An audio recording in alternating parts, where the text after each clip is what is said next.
Hello and welcome to this week's episode of Dadas Show, coming to you from Ole Sereni Hotel here in Nairobi. I'm your host, Ashiko Mbune. Now, the Dadas Show aspires to promote the spirit of sisterhood and solidarity. And we do this by creating a safe and an open platform for women to discuss issues pertaining to their health, their lifestyle, their careers, and everything else that affects them in one way or another. The boy-child crisis in Kenya has become an increasingly pressing concern, drawing attention to the multifaceted challenges experienced by young men within our borders. While most of our discussions on Dadas Show are normally geared towards the empowerment of the girl child, it is imperative that we recognize and address some of the unique struggles that are faced by young boys within our borders that of course make them susceptible to vulnerabilities and disadvantages. And today I am joined by mothers, caregivers and guardians to the young men that we are raising as we seek to mitigate the current crisis that we are going through. Remember, you can always join me across all the social media platforms at KBC Channel 1, and you can reach me personally on my social media accounts at Ashiko the host. We look forward to getting your feedback on this and any other conversation that we may be having. Give us your questions, give us your queries, give us your concerns, and also let us know how we are doing and how we can be able to articulate issues affecting women and Kenyans more. Before we get into this today's topic, let's have a look at the following feature. The National Gender and Equality Commission conducted an assessment in 8 counties in Kenya to find out if emerging perception on the exclusion of the boy child in the gender equality agenda are valid and to identify the key drivers of this exclusion. The results show the boy child is perceived to be lagging behind the girl child in the gender equality agenda.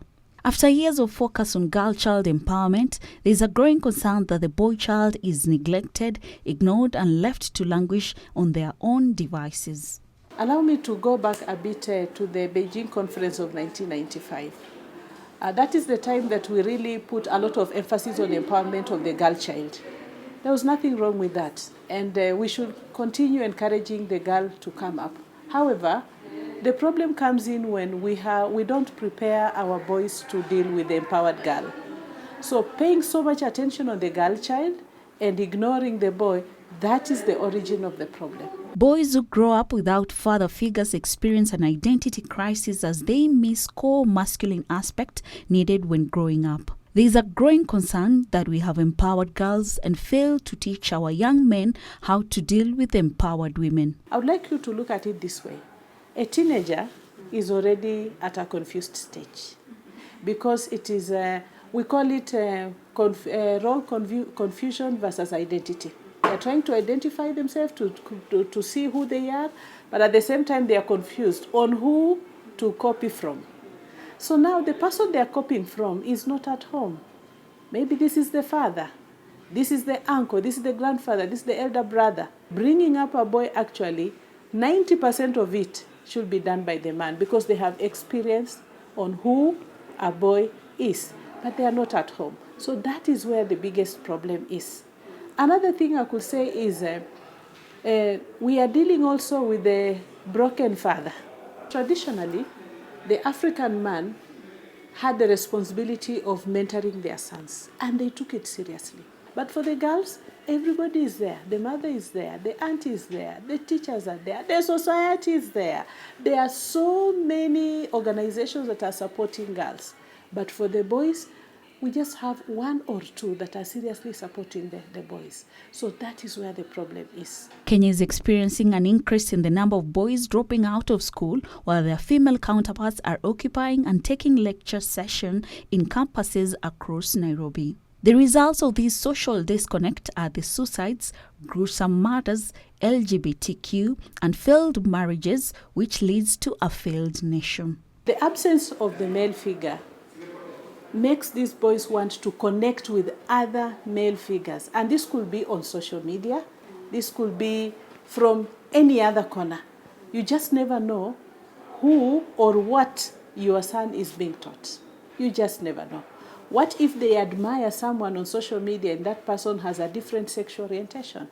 Maybe they know that, oh, You mean if I join the LGBTQ and be like the woman, I'll be appreciated more than my sister? Then they will do it. They'll do that. It's not a major cause, but it could be a contributing factor. The crisis we are facing falls squarely on the failure of the men in society not playing their roles as father figures. Let us mentor the mentor. Who are these teachers handling the boys?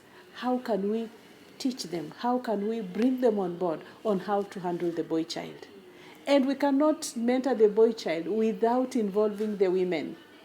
Mothers, sisters, aunts, where are you? How much do we listen to our sons?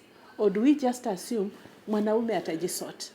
So we cannot mentor the boy child in isolation. A report by National Gender and Equality Commission showed that majority of the respondents expressed fear that if there are no interventions, the boy child will be left behind, especially in education, since there has been overemphasis on the education of the girl child. Additionally, there is growing need for empowerment targeted at the boy child to create an environment for all of them to flourish and blossom. For Dadas Show, my name is Miriam Asava. Welcome back. If you're just joining us, this is Dadas Show, and our topic of discussion today is focus on the boy child crisis in Kenya. We are all admitting that there's a feeling like the boy child has been left lagging behind compared to his female counterparts. So in order to find answers, in order to ask questions, I think we got to the root cause and to the right and adequate people for us to be discussing this particular issue in our attempt to find out more about this. So remember, you can always reach us at KBC Channel 1, and you can reach me at Ashiko the host. We're looking forward to your questions, your feedback, and we will get to them in the course of the show. To start us off right here next to me, I have Madam Sophia Mbevi. Madam Sophia Mbevi is a parent and the founder of Intentional Moms Facebook group. Karibu sana, Sophia. Thank you very much. And next to her, we have Jade Geshori. Have I pronounced it correctly? Yes, Geshori. Yes, Jade Geshori is a mom and she is a single parent. And finally, we have Catherine Namasaka, who is a mom and is raising an adopted son. I cannot also fail to acknowledge my wonderful audience, members who we will get an opportunity to interact with during the question and answer session. And I want to thank you for making time to sit with us as we discuss these contentious issues. This is truly encouraging to show that there are Kenyans out there, there are parents out there, there are guardians out there, and caregivers who want to get to the bottom of this matter. So, karibuni sana. So I'll start us off today with Madam Mbevi. Madam Mbevi, tell us a little bit about yourself and where you stand in terms of what we talked about when we were starting. Do you believe that the boy child is actually lagging behind? But of course, a little bit about yourself first. Okay, thank you very much, Ashiko. So my name is, like she said, Sophia Mbevi. I am an ordained clergy with the Anglican Church of Kenya, Machakos Diocese. I'm also a professional teacher. I run a school down in Syokimau, Almasi School, and I'm also a co-director at Transform Nations. Where do I stand on the boy-child issue? I totally agree with what the statistics say. Mm-hmm. I'm a teacher. I deal with teenagers, and I remember one of the times when we had end of year, end of term sessions, and you would have thought that the school is an all-girls school. Mm-hmm. Because the boys were just not out there participating, and yet the ratio of boy to girls, at the school at the time was almost 1-on-1. Mm-hmm. But we find that the guys are just just shying back. I mean, stepping back, not able to step up. And I'd also say that in Transform Nations, we've been called upon by corporates, mm-hmm. Banking institutions. I will not name them for, so I don't get in trouble. But a lot of institutions and corporates are reaching out to us. I remember one institution in particular that said, we are seeing our men not rising up. And in that particular institution, they had a whole branch. And they say the only men in this branch are the 2 watchmen at the gates, at the entrance. And they said We even try to give our men leakage, to push them up, to management roles, and they are just not willing. So I think that there is a crisis, and it's also the reason why we started the Intentional Moms program. Actually, the Intentional Moms program that we ran under the auspices of Transform Nations began as Mothers of Sons. Yes. And we began the Mothers of Sons program as a result of interacting with our program for adult men called, we dub it Man Enough. Yes, Man Enough. Man Enough. And as we talked to the adult men, we realized that a lot of their struggles as adults are actually... They're stemmed in their childhood. They're stemmed in their childhood. Just think about, from the time a child is born, the first person they met is their mother. Is their mother. And we will get into the nitty-gritties of your experience and what are some of the challenges some of the things that you've been able to pick out as the genesis of the kind of crisis we're experiencing right now. But I'll get back to you in a short while, Sophia. Right next to Sophia, we have Jade. Jade, karibu sana. And I was making fun before we started shooting about the perspective that Kenyans, isn't really Kenyans, it's globally. Can't narrow down and say this is a Kenyan problem, the view that they have on single mothers. And I saw a joke somewhere where people said, kuna nyesha, the single mothers. So single mothers have been blamed for everything and anything under the sun. But share with us your journey, and we will get to what are the specific and unique challenges that you experience parenting a son as a single mother. But please tell us a little bit about yourself first. Right then, thank you so much for having me. I am honored to be here. I'm always honored to share any little bit about my life that might just benefit one person. So I'm a mom, as you said, a single mom to 3 young adults. My oldest, I have 2 boys. I'm a parent to 2 boys and a girl. The oldest is 24. And then the twins, a boy and a girl, my son they're turning 21 in a few months. So I have been... So they're big kids. They're big kids. Yeah. They're young adults. They're young adults. And I've been doing it. I got divorced many years back. I think 17 years now. So I didn't remarry. So I've been parenting by myself and a village. So that's who I am. And just to say I know the question of whether there's a crisis, I think that's the question, whether I think there's a crisis. I think there's a crisis that is just, and it's unique for us single parents, especially single moms.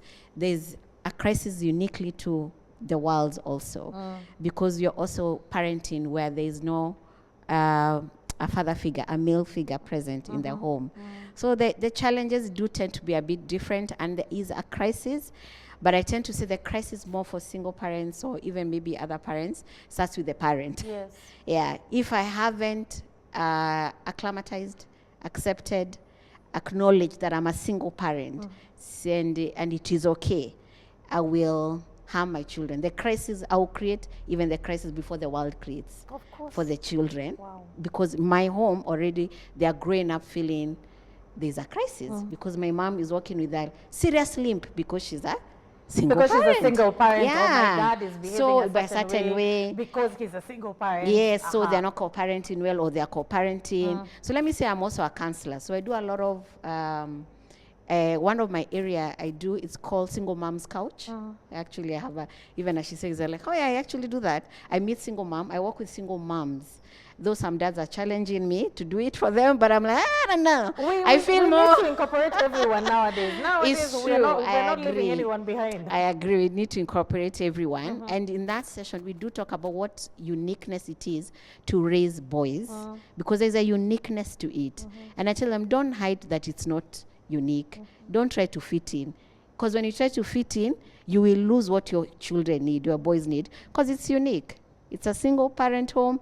It's the female who's at home, and there are male hormones running in your house, thoughts. Their way of communication is very male, is not female. We communicate very differently with my boys, and I have to be conscious about that. So the crisis, as I said, there is a crisis, and I know we'll get into that, but I have a belief the crisis starts in our single parents, because I want to speak only for single parents, can start with us Yeah. before even the world gets to them. Before the world comes and it does a number on this young man, just the the environment that, that we are raising them in Yes. could actually be a big part of creating that crisis. Wow. Yeah. Thank you so much, Jude, for that perspective. And now finally, we have Catherine Namasaka. So you are a mom to an adopted son.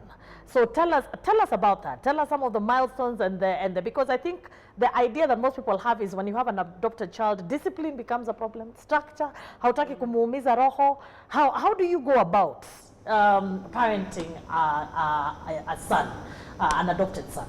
Yeah. Catherine Namasaka, like you said, I'm a wife, a mother to 2 children. One is 23, that's Teddy, and the other young lady is Zara, she's 11. And then I'm a wellness enthusiast and also a dance coach. Oh, wow. Yeah. Yeah. So you see me on the side, then we can work on do some panel beating for wellness. So my journey is unique because I was also one time a single mom. Yes. And transited just the blessings of God and can I say fortunate just to meet a wonderful man who was raising his son. My husband is Philip Namasaka, and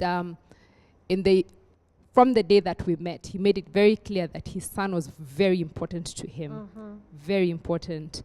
And because of raising his son alone, I also just appreciated that this man was responsible enough to take care of his son.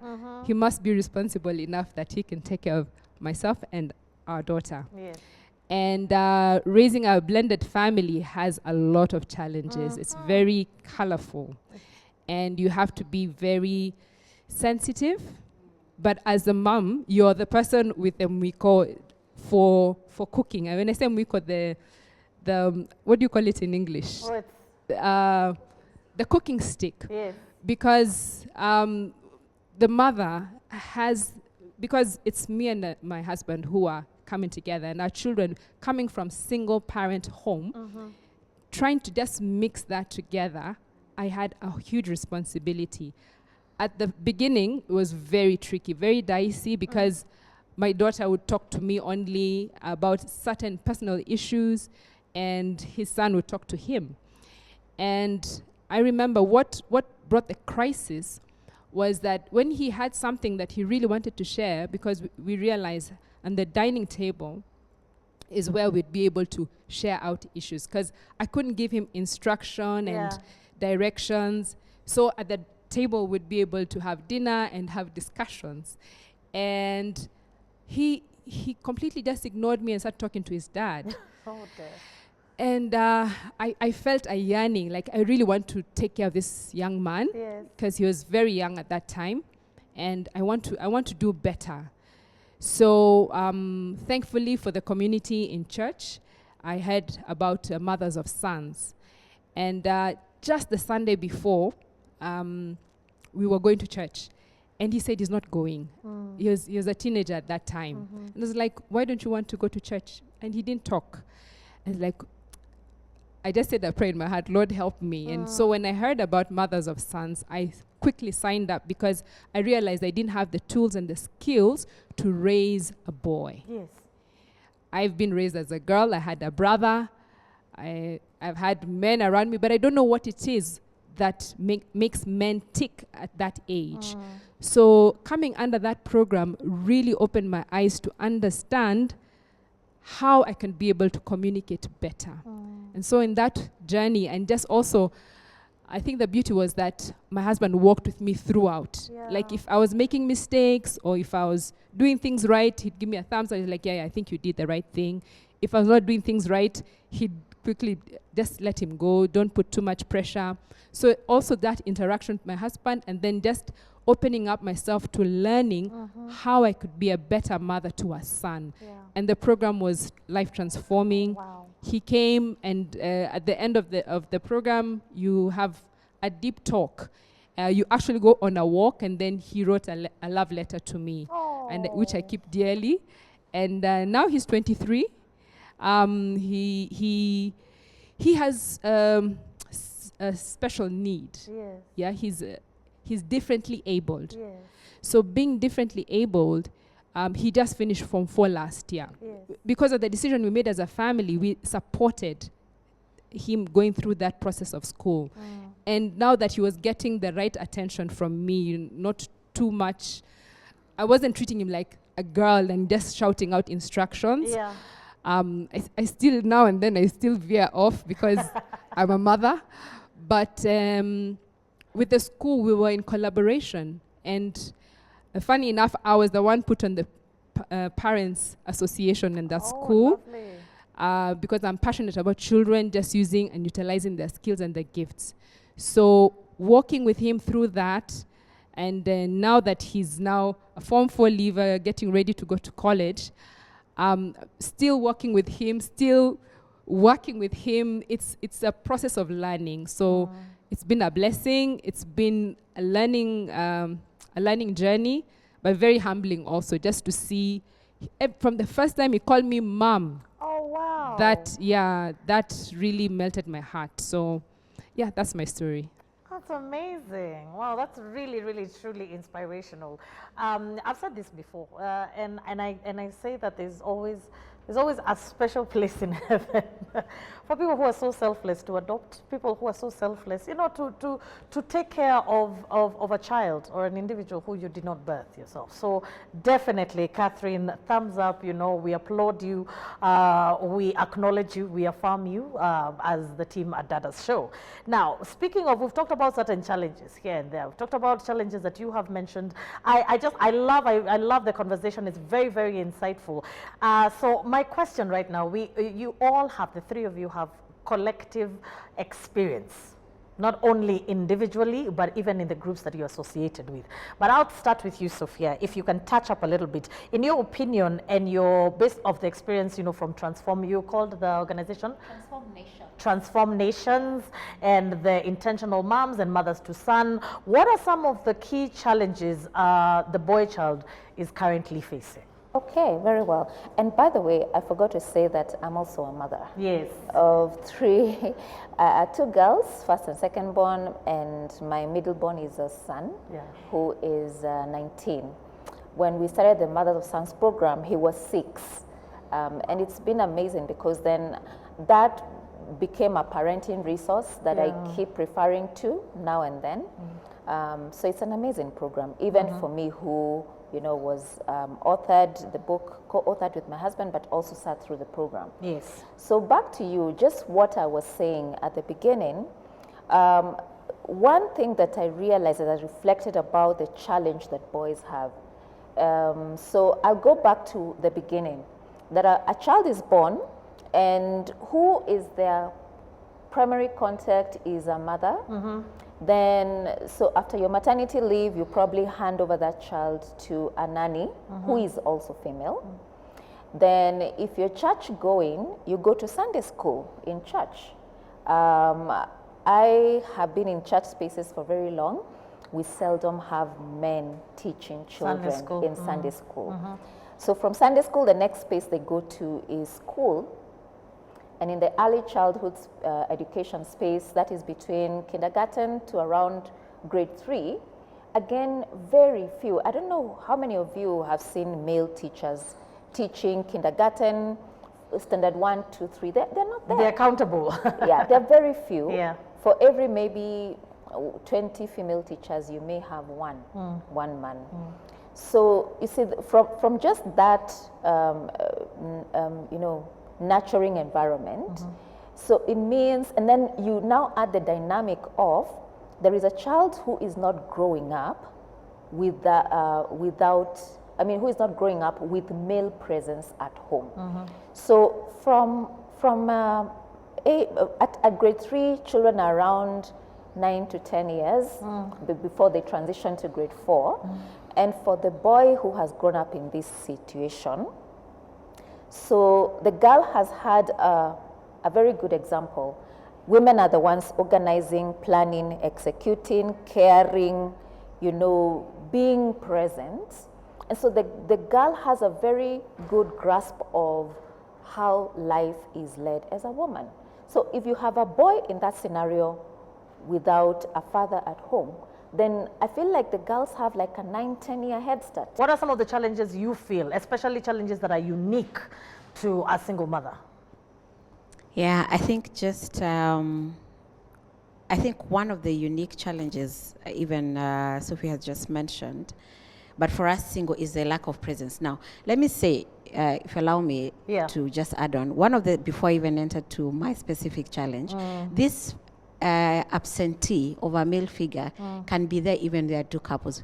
Forgive me, I'm still a counselor. I think I carry both hats. So I'm also remembering issues that we handle. And one of the things is that even when you have a passive father, when you have a absent father, physically anaonekana, money-wise anaonekana, but there's a passiveness in the way they parent, or there's no connection with your children, it still creates nearly the same crisis that will be in a single home, probably even more worse in sometimes, because there's a high expectation on that child because he's there, he's physically he's physically there. And also what you have seen, as I said, the crisis really starts from home. You find even the wife and the mom is also dealing with that crisis of you're not present. So whatever she's dealing with, because it's the dad is there, it's also bleeding on this boy child.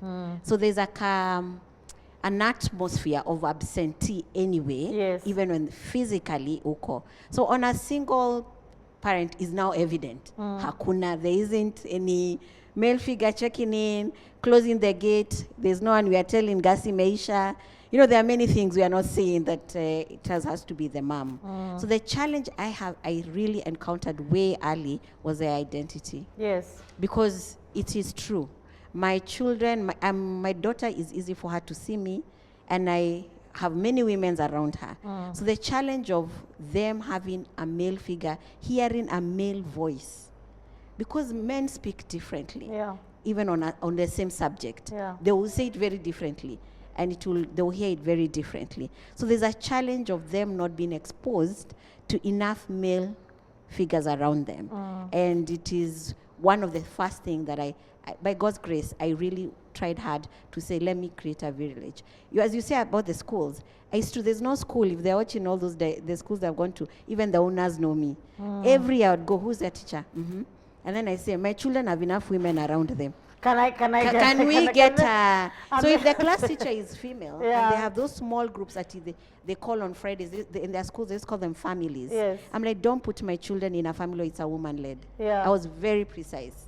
It has so you're to be, saying it also has to be very intentional it is for single mothers, you know. For single mothers, that thing of enabling them to engage with the male side of humanness, it has to be intentional. It just doesn't happen. We will definitely take a break and try and see how we can be able to get a solution, at least, or we can be able to get ways on how to mitigate the situation. So don't go far away. We'll be right back with a question and answer session.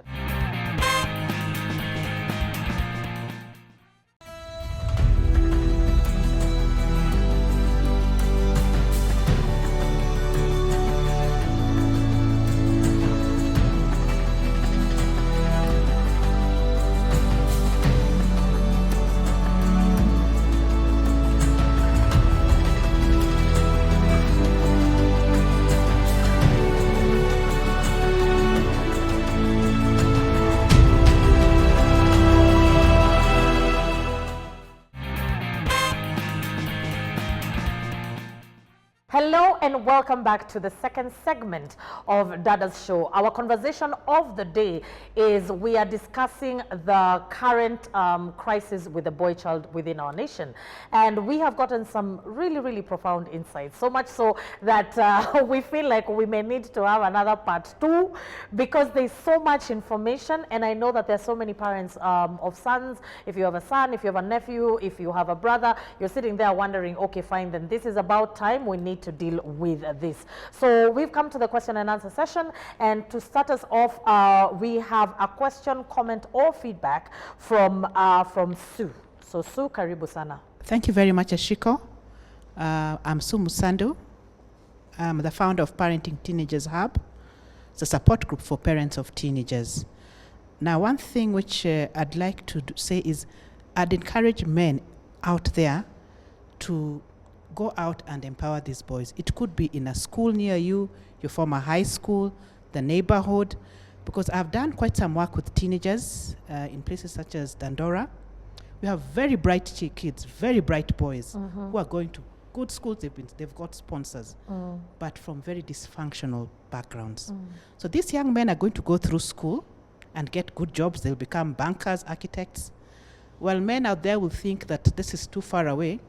These guys are going to marry your daughters. Yes. So you find a daughter wondering, here is a man who doesn't know what to do, doesn't care, he doesn't bother, he doesn't help me change bulbs, because he saw the mother doing all this throughout their, their childhood.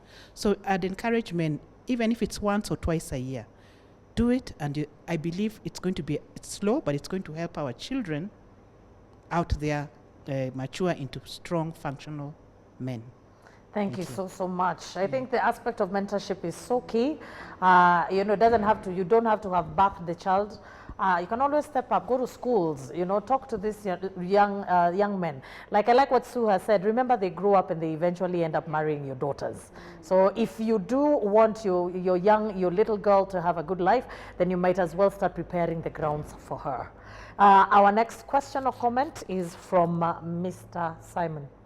As we talk about the crisis affecting the boy child, it is important as an underlying principle to say that it is easier to build a boy than to repair a broken man.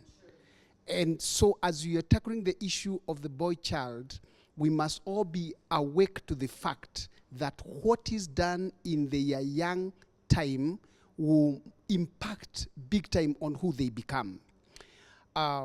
A number of issues that touch young people, like in currently, one of them would be the social media space. Like Pastor said, as the women are raising them in their early days, the other thing that is really taking care of our young people, whether present or we don't know, is the social media. And we must admit, these characters are digital natives. They've come into the digital space, that's where they are growing in. As we are immigrants, we might not even know what happens. Your 4-year-old might be able to handle your TV and your phone better than you can. So as they go through this, I think one of the things that we need to train the young people on is what I would call the social media etiquette. And they need to be kept reminded that social media never forgets. So as they interact with social media, as they post, they should be aware that this is something that is their digital footprint is going to be there forever. And so as part of the etiquette, that should be taught to them, that the social media does not forget. But again, because of the time they are spending on social media, we need to have the young men understand that they should spend their time on social media if they are learning or earning. If it is not a learning experience and it's not an earning experience, it becomes a waste of time. But then the parents have to be the one that are able to communicate this to them. But then there is the issue of the parents modeling. Because some of us parents are spending so much time on social media that we cannot be able to model the moderation of using social media. Maybe the other single issue that's really affecting the youngsters is drugs and substance abuse. And I think from where I sit, one of the things that we need to allow the young people to know is that drugs and substance is big multi-billion-dollar business, and they are the commodity. The drug is not the commodity, they are the commodity. So they need, this is something we cannot just wish away. It is something that we must keep talking about. So as parents of teenagers, and especially boys, communication, talking over and over again about the issues that affect and impact on their life. And the three most capital ones, social media, and it will include betting, it will come in there, yes. And then there is sexuality. With this, a conversation we need to have. And for the mothers, this is a conversation you really need to have with the boys.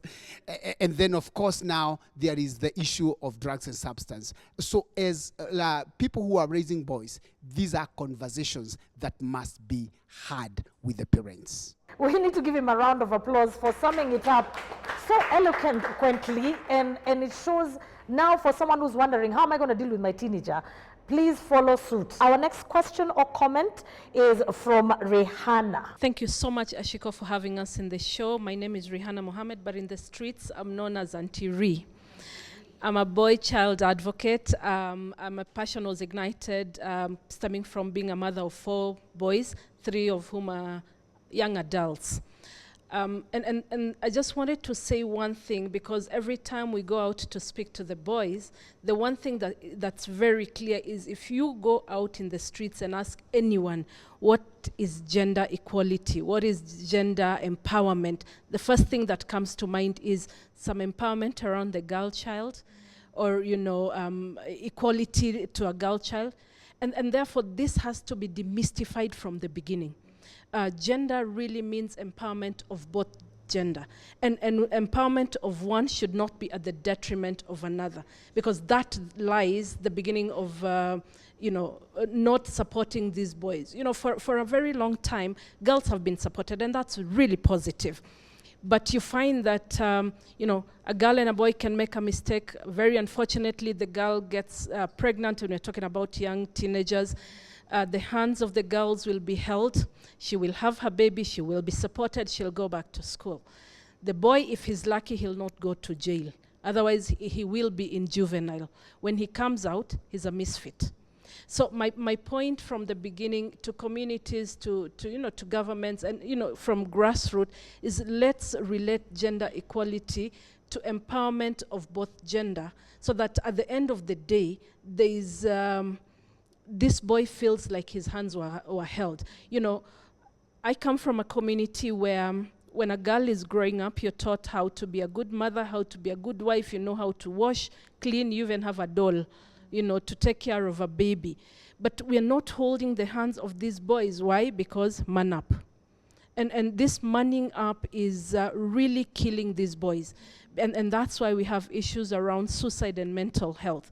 So therefore, I'd like to just put out a comment that boys don't need to man up. Man up should be in very certain circumstances. You've fallen up, you don't need to cry. But don't man up on situations and circumstances. And my point about girls being taught how to be good wives and good mothers, nobody does this to the boys. And then when all is said and done, this boy and this girl is going to find themselves in a relationship or a marriage. And now you're telling this girl, who was so empowered, that this man is the head of this home. This boy doesn't even know what head of home means. Disaster. So, it's disaster in the making. Speaking of now incorporating men into this conversation, Maurice, tafadhali, give us your comment, question, or feedback. Thank you, Ashiko. My name is Maurice Mudhomi, a teacher, a pastor, and a boy child advocate. Delighted to be here today. I want to give a comment and encourage parents to promote or encourage emotional intelligence in our boys. From a very tender age, boys are brought up to be different in terms of expressing themselves. Yes. You'll hear mothers or fathers telling boys, can you be a man? Men don't cry. They are taught to not express themselves and express their feelings and even understand the feelings of others. And this has brought a crisis at their own age. We are having men that are so irresponsible, they are heartless, they don't have emotions and feelings for others because of the way they were brought up from their childhood. Yes. So let us encourage everyone to tell our boys that it is okay to cry. It is very okay to express themselves. There is no right way, quote unquote, to be a man. Let us not tell them that men don't cry, men don't do such things. Let us allow them to express themselves. And once that happens, we will have a generation that have empathy, have feelings for others. And I believe that we will minimize some of the crises that we have. The other day we had issues of girls being murdered and slaughtered. These are people that are so heartless. They have no feelings for others. So if we can be able to inculcate these in their tender age, this can really help a big deal. As well as encouraging responsibility and accountability. Let them learn that they are supposed to be responsible from a very tender age, and even discourage what we call the gender stereotypes. Let them know that what a girl can do, they can equally do. We are so much empowering girls and forgetting the boy child. And I'm out there to encourage boys. I was brought up by a single mother who unfortunately died when I was in the university. And I understand the responsibility that we have as men. We need to encourage our boys if we want responsible husbands to our girls in future. Thank you so much. Excellent. We need to give him a round of applause for that. And I feel like if we can be able to clone, Simon and Morris, and we plant them in various schools and organizations, and and Christopher and the men here, then I think we will be well on our way to dealing with the crisis. Our next question or comment is from Mercy. Thank you, Ashiko. Mine will be an addition to what Maurice have said, because I feel like he has touched something very important, and it's about transitions. His parents, we've talked about single parents, we've talked about even the blended family, and we did not start, most of us did not start as single parents. So how was the transition handled? How did we handle it? And even as a single parent, how did they become single? Was it by even death? How was it handled? So he's talked about emotional intelligence, and I feel like we leave boys aside, like to deal and figure it out for themselves. So they grow with all this and they don't know how to deal with it. And not only for that kind of transition, even the other transition from boys to men, who helps them? How do they deal with it, even from where they are coming from? Yeah, so for me, I'll just add on to that and say, as parents, let us also not leave the children, especially the boy child, aside as we even go through life. Yeah, so thank you so much. Thank you so much, Mercy. Actually, on the topic of transition, I do have a question for you, Catherine, in light of what she has just talked about. What would your advice be? Because like we said, families are blending and life happens. How do you think parents should handle some of these transitions? Some of the cases that we have had that are really, really big is perhaps maybe a parent was lost, perhaps there was a case of divorce, perhaps there was even transition as moving from one house to another house. How should parents handle transitions when it comes to dealing with, young adults? Let's even just incorporate all of them right now and say the young adults, kindly. Okay, thank you for the question. I think it's very important to communicate. Start talking amongst yourselves. Talk to the young people. We always just give space. If we're going through a transition, we're moving house, or something has happened in school, we need to address something, we have that talk. And if we're not able to solve it there, we seek help. I think it's very important to know that as a person, you might have many degrees, more than a thermometer, but there's always someone else who has some knowledge that will be able to help you. And in the African society, we are a community. Yes. So whether it's in the church or in the mosque or just amongst friends and family, seek help, because I'm sure when you have someone who's in leadership, they may not be a politician, but somebody who's great at something, or a program like Sophia Mbevi's, the Mbevis, the Transform Nations. They have many programs. So seek help from that. Seek maybe the feedback from other people and ask them, how is it? I'm going through this. How did you handle the transition? How are the kids handling this transition? So that awareness is very important, that I'm not able to handle this, let me seek help. Yeah. Thank you so much. Thank you so much, Catherine. That's actually really pearls of wisdom. So introduce, communicate.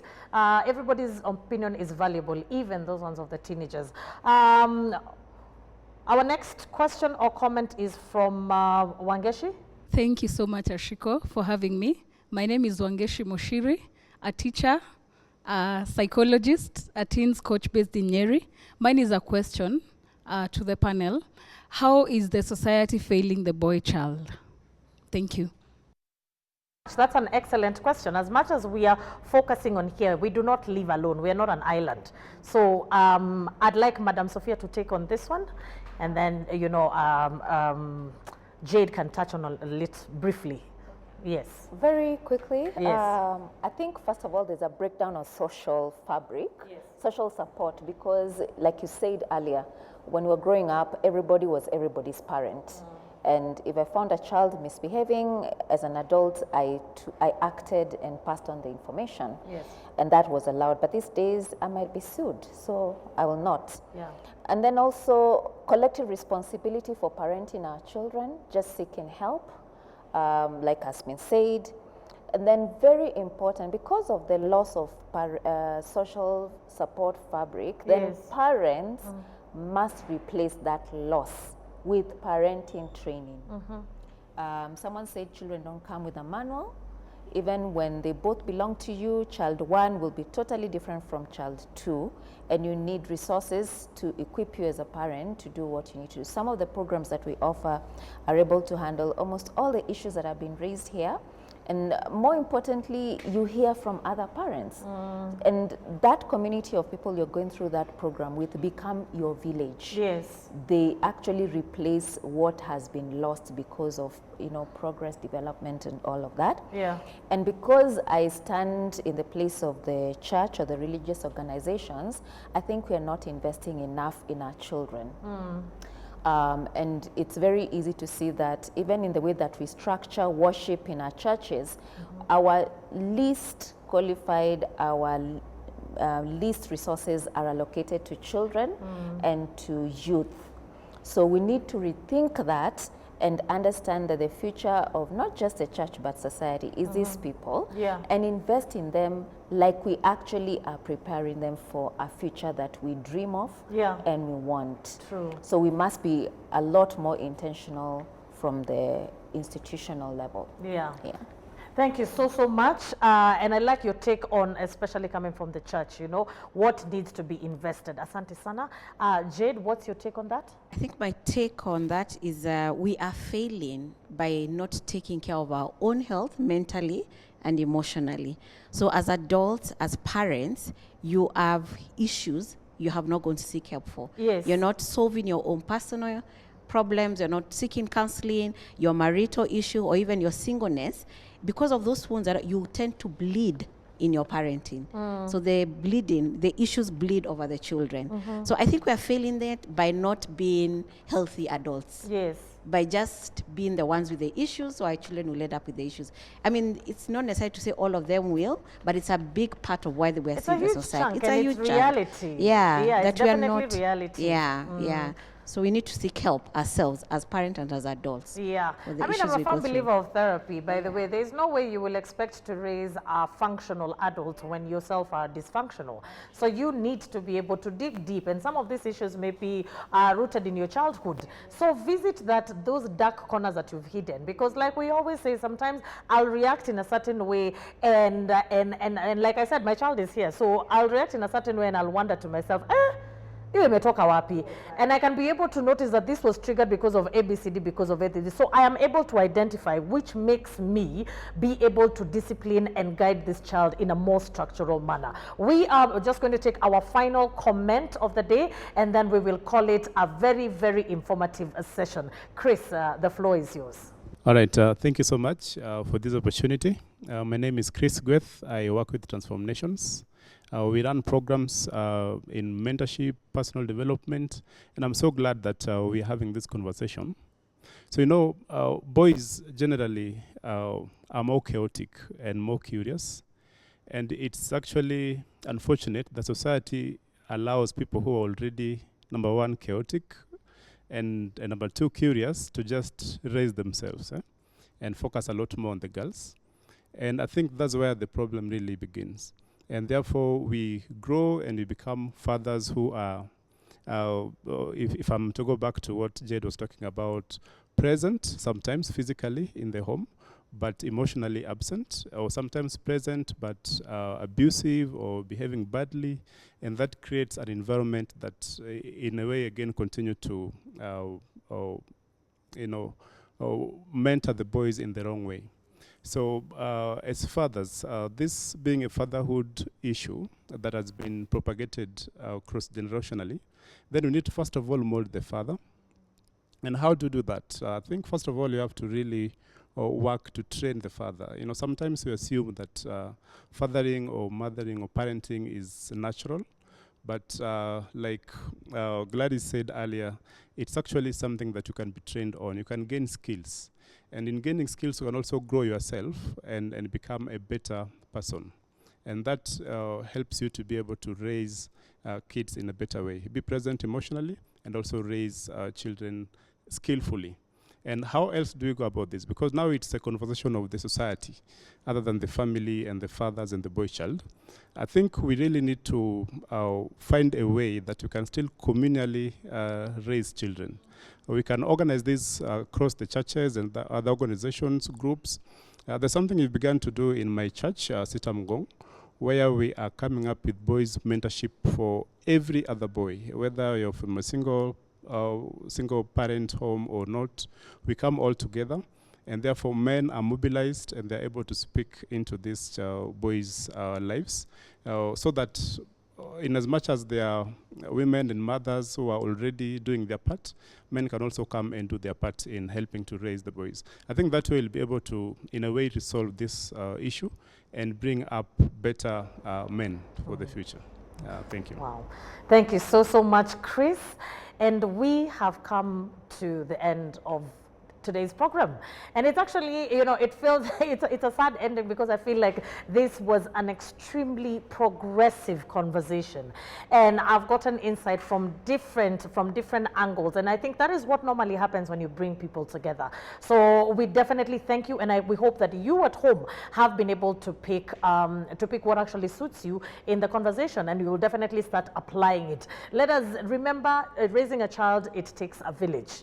So the not my child problem, not my child syndrome really needs to end. We need to take responsibility for these young adults, because they are the ones who are carrying our future. So on behalf of the production team at KBC, our location partner, Ole Sereni Hotel here in Nairobi, myself, Ashiko Mbune, I wish you all a lovely week, and I will catch you same time, same place next week. Till then, goodbye.